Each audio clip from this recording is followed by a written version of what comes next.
우리의 삶을 흔들리게 하는 많은 공격이 있지만은 여러분 잘 버티고 인내하셔서 하나님 안에서 승리하는 자녀들 될 수 있기를 예수님 이름으로 축복합니다. 세계적인 뇌과학자인 질 볼트 테일러라는 사람을 여러분 혹시 아시는지요? 하버드 대학 연구원으로 세계적인 뇌과학자입니다. 우리나라 말로 번역이 된 나는 내가 죽었다고 생각했습니다 라고 하는 책을 이분이 썼습니다. 뇌에 관한 과학적 지식을 바탕으로 한 뇌가 지닌 힘과 역량을 역설한 그는 타임지 선정 세계에서 가장 영향력 있는 100명에 뽑히기도 하였습니다. 하버드 의과대학에서 연구원으로 일하면서 강의를 하였고 전 세계를 다니면서 학술 세미나를 열었습니다. 그러던 어느 날 37살에 그가 평생토록 연구하던 뇌에 문제가 생겼습니다. 뇌출혈로 쓰러졌습니다. 뇌의 기능이 하나둘씩 마비되기 시작했습니다. 연구실 전화번호도 잊어버리고 단어를 발음할 수도 없고 친구들 이름도 생각이 안 나고 앞이 점점 암장하고 안 보이고 몸에 힘이 다 빠져나갔습니다. 그녀가 겨우 떠올린 번호는 수천 킬로나 떨어져 살고 있는 어머니의 전화번호였습니다. 내가 마비되어서 생사의 갈림길에 섰을 때에 모든 것을 다 잃어버렸는데 한 가지 생각나는 사람이 있었으니 바로 엄마였습니다. 병원으로 옮겨진 그는 대수술을 받고 8년 동안 필사적인 치료를 받는데 그 곁을 지킨 사람은 바로 어머니였습니다. 괜찮아. 네, 괜찮다. 나랑 같이 살자. 엄마가 옆에서 평생 보살필 거야. 쓰러진 자기를 어루만지면서 어머니가 하신 말이었습니다. 그는 어머니와 함께 말하기, 쓰기, 읽기, 숫자 외우기 모든 회복 과정을 포기하지 않고 8년 동안 끝까지 감당했습니다. 엄마가 아니면 누가 그것을 감당하겠습니까? 질 볼트 테일러 박사는 나중에 회복되어서 자신의 경험을 다룬 책을 내놓았는데 그 책이 바로 나는 내가 죽었다고 생각했습니다라는 책입니다. 그는 자신의 어머니에 대해서 이렇게 말했습니다. 엄마의 딸로 태어난 것이 나의 첫 번째이자 가장 큰 축복이었다면 다시 엄마의 아기로 태어난 것은 나에게 가장 큰 기적이었습니다. 이런 말이 있더라고요. 뭐 성경적인 얘기는 아니고 그냥 신이 세상 모든 곳에 갈 수가 없어서 대신해서 엄마를 보냈다. 랑구랄이라는 사람은, 또 잘 모르는데 이 사람은 말하기를 저울의 한쪽 편에 세계를 실어놓고 다른 한쪽 편에 어머니를 실어놓는다면 세계의 편이 훨씬 가벼울 것이다. 자식을 키우는 부모는 가슴에 숨없이 많은 아픔, 슬픔, 표현하기 어려운 가슴앓이를 하지 않는. 그렇구나. 네. 여러분, 이 세상에 자식이 없는 부모는 있을 수 있어도 부모가 없는 자식은 없잖아요. 여러분, 하늘에서 떨어진 사람이 있습니까? 땅에서 솟아난 사람이 있습니까? 아무도 없습니다. 뱃속의 아기는 엄마의 골수를 먹고 삽니다. 엄마의 온갖 진액을 빼먹고 삽니다. 그러니까 산모는 몸이 아파도 약을 먹을 수가 없어요. 왜냐하면 뱃속의 아기 때문에.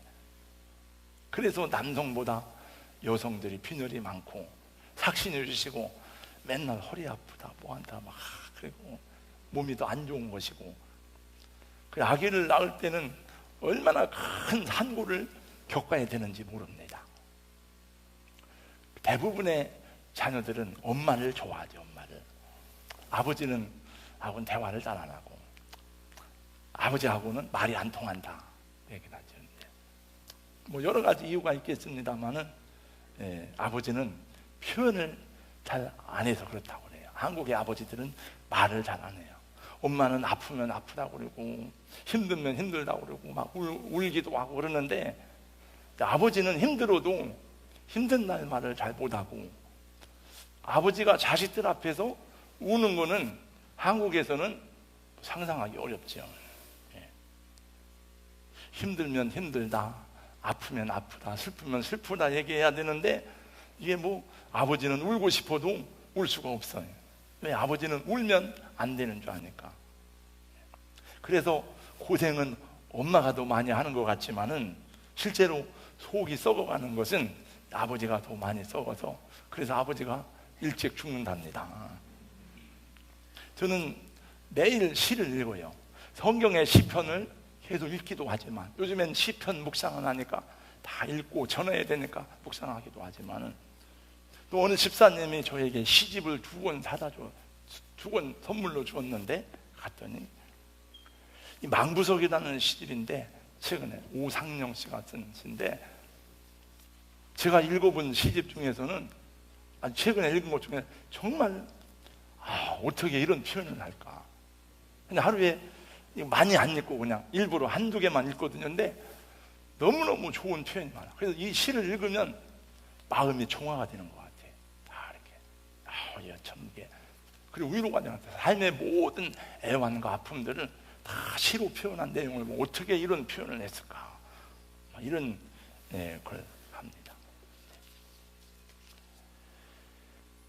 또 제가 설교 중에 종종 인용하는 시인 가운데 가장 많은 사람이 여러분이 알고 있는 정호승 시인입니다. 이분의 시는 나이가 많이 들어서 아버지에 대한 그 마음을 알게 됐대요. 이 정호승 씨는 시골에서 농사를 졌는데, 아버지가 지게를 치고 가다가 왜 자꾸 지게를 내려놓는지 알 수가 없었답니다. 그 지게가 그렇게 힘들고 무거운지를 자기는 몰랐답니다. 아버지가 자기를 물끄러미 쳐다볼 때도 왜 저렇게 아버지는 물끄러미 쳐다볼까 몰랐답니다. 그분이 쓴 아버지의 나이란 시입니다. 나는 이제 나무 위에 기댈 줄 알게 되었다. 나무 위에 기대어 흐느껴 울 줄도 알게 되었다. 나무 위의 그림자 속으로 천천히 걸어 들어가 나무 위의 그림자가 될 줄 알게 되었다. 아버지가 왜 나무 그늘을 찾아 시계를 내려놓고 물끄러미 나를 쳐다보셨는지 알게 되었다. 나는 이제 강물을 따라 흐를 줄도 알게 되었다.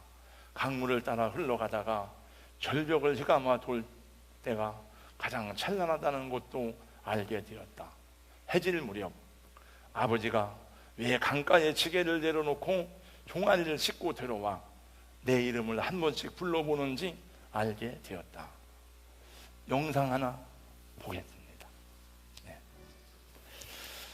우리 모두는 예수님 안에서 자식을, 부모님을 새롭게 만나는 은혜가 있어야 될 줄로 믿습니다. 부모님에게 효도해야 된다는 것을 가르치는 것은 동서고금을 막론하고 다 똑같습니다. 어떤 종교를 막론하고 불교든지 유교든지 기독교든지 다 부모님에게 효도하라고 하는 것은 똑같습니다. 그러나 성경에서 말하는 내 부모를 공경하라는 그 말씀은 사실은 일반적인 종교의 가르침하고는 전혀 다릅니다, 여러분. 그것은 부모에게 순종하되, 오늘 말씀해 보니까 자녀들아 주 안에서 너희 부모에게 순종하라, 이것이 옳으니라 라고 말씀합니다. 여기에는 여러 가지 많은 의미가 들어있지만은 오늘 그냥 한 가지만 말씀드리고 마치겠습니다. 주 안에서 부모에게 순종하라는 말씀의 한 가지 의미는 예수님 안에서 부모님을 보는 것입니다. 예수님 안에서 내 자녀를 보는 것입니다. 부모를 향해서 마음을 닫고 사는 사람들이 적지 않아요. 또 부모와의 관계가 틀어진 사람도 많으세요. 남들이 알 수 없는 그 가정의 사연과 고통이 있겠지만은 생각해 볼 때 물론 부모님이 잘못해가지고 관계가 틀어진 일이 많습니다. 아버지가 그게 올바르게 한 거예요? 아빠가 나한테 아버지가 해준 게 뭐가 있어요? 뭐 이런 생각을 할 수 있죠. 그러나 여러분, 성경에서 말씀하는 것은 부모님이 어떤 삶을 살았든지 아무 관계가 없습니다. 네. 내가 효도를 못하는 이유가 우리 아버지 어머니가 잘못돼서 그래. 우리 아버지 어머니가 엄마 노릇을 했어? 아빠 노릇을 했어? 그러면은 여러분, 정말 우리 아버지 어머니가 흠이 없이 좋은 부모였다면은 정말 여러분은 공경을 잘했을까 생각해 보세요. 예수님은 우리에게 가르치시기를 하늘에 계신 우리 아버지와 기도하라고 가르쳐줬습니다. 그리고 하나님은 우리 아버지가 되십니다. 그럼 하나님 아버지를 생각해 보세요. 하나님 아버지는, 우리 아버지는 완전한 분이 아니지만 하나님은 완전하신 분입니다. 우리 어머니와 아버지의 사랑은 완전한 사랑이 아니지만 하나님의 사랑은 완전한 사랑입니다. 그러면 여러분, 완전하게 사랑하신 그 하나님께 여러분은 정말 효성스러운 아들과 딸입니까? 하나님을 여러분은 그렇게 기쁘게 하는 효자입니까? 지난 주일날 들은 말씀이에요. 내 마음을 다하고 목숨을 다하고 힘을 다하여 주 너의 하나님을 사랑하라 그랬는데, 여러분은 정말 목숨을 다해서 하나님을 사랑하시나요? 잘 못하잖아요. 늘 부끄럽잖아요. 하나님 죄송해요. 하나님 부끄럽습니다. 네. 여러분, 누가복음 15장에 나오는 아버지는 얼마나 인자한 아버지입니까? 얼마나 사랑이 많은 아버지입니까? 그런데 그 아들들을 보세요. 아버지 집을 떠난 작은 아들이나 집에 있는 큰아들이나, 큰아들은 생각하기를 나는 아버지한테 할 걸 다 했어. 그러나 아버지를 기쁘게 하는 아들들이 아니었어요. 아버지가 정말 사랑이 많음에도 불구하고 효도를 낳는 자식이 있고, 아버지가 정말 못돼 먹은 아버지인데도 정말 힘을 다해서 효도하는 자식이 있어요. 꼭 좋은 아버지 밑에서만 좋은 효자가 나오는 게 아니에요. 성경은 상관이 없어요, 그거하고는. 여러분, 완전하신 하나님 앞에서도 우리가 효자가 아님을 보면 부모님과의 문제가 꼭 부모님 때문에만 문제가 있다는 게 아니에요. 우리가 예수님 안에서 부모님을 바라보면 부모님을 사랑하고 부모님을 존경하고 부모님을 공경할 수밖에 없는 줄로 믿으시기를 주님의 이름으로 축원합니다. 우리 기도할 때 하나님 우리를 살려주셨습니다. 하나님이 죽을 수밖에 없는 죄인을 살려주셨습니다. 늘 그렇게 기도하고 말하면서도,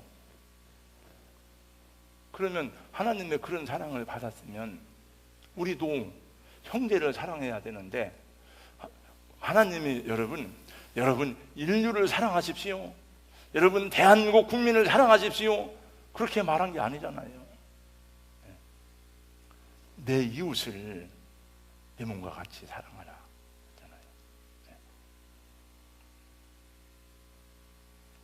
저의 부모님들은 어려운 시절에 고생을 많이 하였지만 그래도 복을 받았어요. 우리 부모님들은 그 복을 받은 이유 가운데 하나는 하나님의 은혜지만 자식들 때문에 복을 받았어요.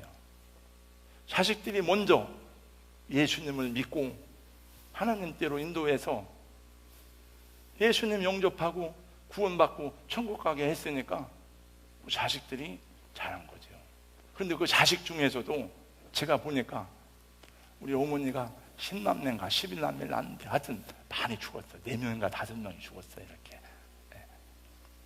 그리고 우리 위로만 다 아들들만 죽었어요. 제 동생도 하나 죽었어요. 어릴 적에. 그래가지고 또 아들인 줄 알았는데 딸이 나가지고 그 딸을 많이 구박했습니다. 구박하고 막 싫어하고 미워하고. 근데 그 딸 때문에 효도를 받고 그 딸이 예수를 믿고 어머니를 전도한 거예요. 그 딸 때문에 우리 가정이 다 예수를 믿은 거죠. 그러므로 예수 안에서 거듭난 성도에게는 어떤 부모도 좋은 부모가 되는 것입니다. 여러분, 룻이 시어머니 나오미를 끝까지 모시고 공경한 것은 나오미가 훌륭한 시어머니이기 때문에 그런 게 아니에요. 하나님에 대한 룻의 신앙 때문이었습니다. 하나님께서 우리에게 부모를 공경하는 계명을 주시면서 이것은 약속 있는 첫 계명이라 그랬어요. 마지막 때에 사람들이 패역하고 악해질 때의 현상을 말씀하는 성경의 예언을 보면 부모를 거역한다는 말씀이 여러 번 나옵니다. 로마서 1장 30절 이하에 비방하는 자요, 하나님께서 미워하는 자요, 능욕하는 자요, 교만한 자요, 자랑하는 자요, 악을 도모하는 자요, 부모를 거역하는 자요. 디모데후서 3장 2절 말씀해 보니까 말세에 고통하는 때가 이르리니 사람들이 자기를 사랑하고 돈을 사랑하고 자랑하며 교만하며 비방하며 부모를 거역하며. 우리는 다 연약한 존재예요. 아무리 힘이 있고 강하던 사람도 나이가 들으면은 다 연약해지고 노쇠해지고 냄새가 나고 그러죠. 하나님이 붙잡아 주시고 하나님의 손길이 필요한 줄로 믿습니다. 나이가 들으면 더 외롭고 더 고독하고 몸도 마음도 뜻대로 할 수 없는 것이 우리 인생이죠. 근데 하나님께서 이러한 말씀을 주셨어요. 이사야 46장 3절 4절 야곱의 집이요 이스라엘 집에 남은 모든 자요 나에게 들을지어다. 태에서 태어남으로부터 내게 안겼고 태에서 남으로부터 내게 업힌 너희요 너희가 노년에 이르기까지 내가 그리하겠고 백발이 되기까지 내가 너희를 품을 거다. 내가 지었은즉 내가 업을 것이요 내가 품고 구하여내리다. 네가 늙어서 백발이 되어도 네가 힘이 없을지라도 내가 너를 업어줄 거야. 내가 너를 품어줄 거야. 내가 너를 지었으니까 내가 너를 낳았으니까. 너무너무 고맙고 은혜롭고 감사한 말씀이에요. 나를 이렇게 품어주고 이렇게 업어주고 나를 구하여 주시다니 얼마나 감사한 말입니까? 그 일을 누가 해야 되느냐? 그 일을 해야 되는 게 여러분 교회입니다. 할렐루야. 저는 잘 돌아보진 못하지만 제가 이렇게 혼자 독거하고 있고 자식들도 잘 못 찾아오고 그럴 때 제가 이제 한번 가면은 막 그분들은 예수님이 온 것처럼 막 아이고 목사님 오셨어요 막 그러는데 그런데 가면은 여러분 경영학적인 측면으로는 다음 세대를 살리고 다음 세대에 투자하고 그래야지 다 이미 뭐 아무 능력도 없고 경제력도 없고 힘도 없는 할머니 할아버지를 돌아볼 이유가 없어요. 경영학적으로 그러나 교회는 경영이 아니잖아. 교회는 목회지 목양이지. 그래서 제가 신방하고 돌아오면은 제 마음속에 이런 생각이 들어요. 아, 내가 하나님이 나를 기뻐하겠다. 아니 제 마음속에 그런 생각이 들어요. 왜냐하면 저런 노인들을 찾아다니까. 제가 신방을 하다가 코로나가 와서 중단되었습니다. 그 할머니들을 신방해야 되는데 제가 못해서 많이 섭섭해요. 누구에게 섭섭하냐? 그 자식들한테 섭섭해. 제가 여러분 신방을 권사님들 데리고 막 때로 가는 게 아니라 저하고 제 아내 둘이만 가잖아요. 저는 코로나하고는 건강하잖아요.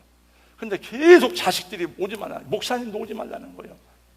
아, 나는 가서 상관 있으니까 하는데 그럼 자기들이 와서 맨날 돌보지. 그래서 그때 제가 생각하기는 아 그래 안 가. 내가 안 갈 거야. 오라고 할 때까지 내가 안 간다 그러니까 그냥 오라고 부르면 가고 안 부르면 안 갈 테니까 정기 신방은.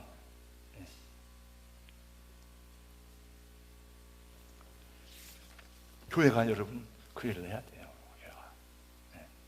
교회가. 저는 제가 목회하는 동안에는 우리 교회에 속한 노인분들은 어떻게든지 제가 기도하고 권면하고 돌아보고 그럴 거예요. 근데 지금 병원에 요양병원에 있는 분들은 갈 수가 없어요. 지금은 자식들도 못 가. 그러니까 마음이 많이 안타깝고 그분들이 많이 힘들겠다. 그러니까 기도는 하죠. 여러분의 그 손이 예수님을 대신할 수 있기를 주님의 이름으로 축원합니다. 여러분, 예수님도 자기 육신의 어머니가 있었어요. 얼마나 예수님이 부르답니까, 여러분? 그잖아요. 아니, 자기 어머니가 보는데 십자가에 달려 죽으니까 얼마나 그게 예수님이 마음이 슬픕니까? 하나님 때는 효자지만은 어머니인데, 그러니까 십자가에서 이렇게 말해요. 제자 중에 한 사람을 지명해요. 그 사람이 사도 요한입니다. 그 제자에게 이르되 보라, 네 어머니다.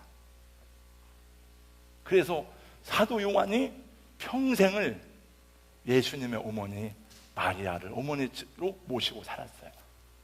에베소에 가보니까 사도 요한이 예수님의 어머니 마리아를 모시고 살았던 그 집이 있더라고요. 우리 젊은 청년들은, 젊은 사람들은 장로님, 권사님들, 나이 많은 분들 보면 여러분 잘 인사하세요. 잘 인사하고.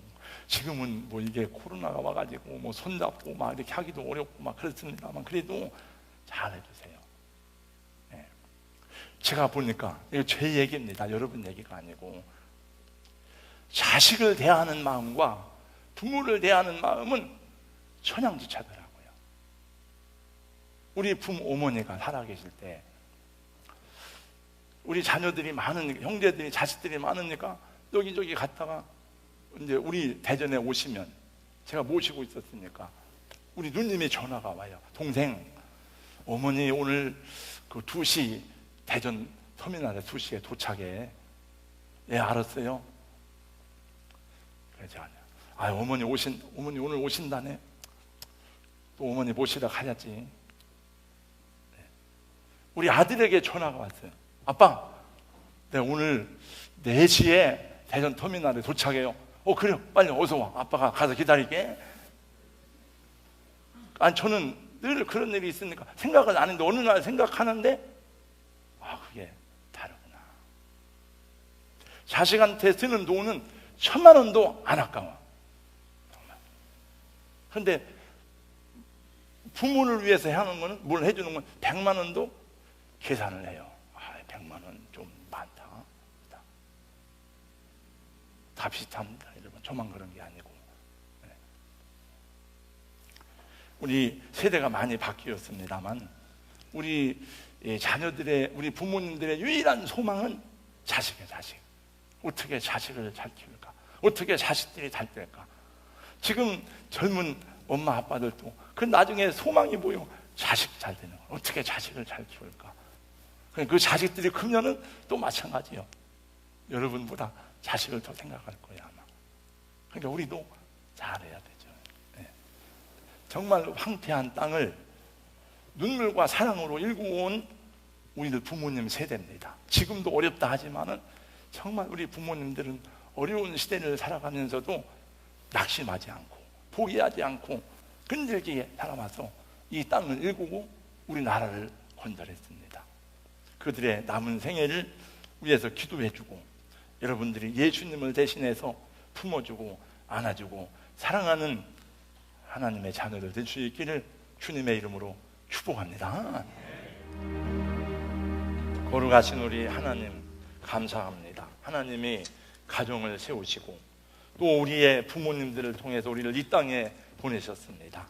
우리 하나님께서 말씀하시기를 내가 너희를 배에서 태어남으로부터 내게 안겼고 태에서 남으로부터 내게 업힌 너희요, 너희가 노년에 이르기까지 내가 너희를 안을 것이라. 백발이 되기까지 내가 너희를 품을 것이라. 내가 지었은즉 내가 업을 것이요 품고 구하여 내리라고 말씀하셨사오니, 주님, 이 교회에 주신 사명을 끝까지 바르게 잘 감당하도록 성령님 도우시고 역사하여 주시옵소서. 또 우리를 자신의 가정에서 성경의 말씀을 따라서 우리 부모님 섬기기를 기쁨으로 잘 감당할 수 있도록 우리 모든 성도들을 축복하여 주시옵소서. 감사하옵고 예수님 이름으로 기도하옵나이다.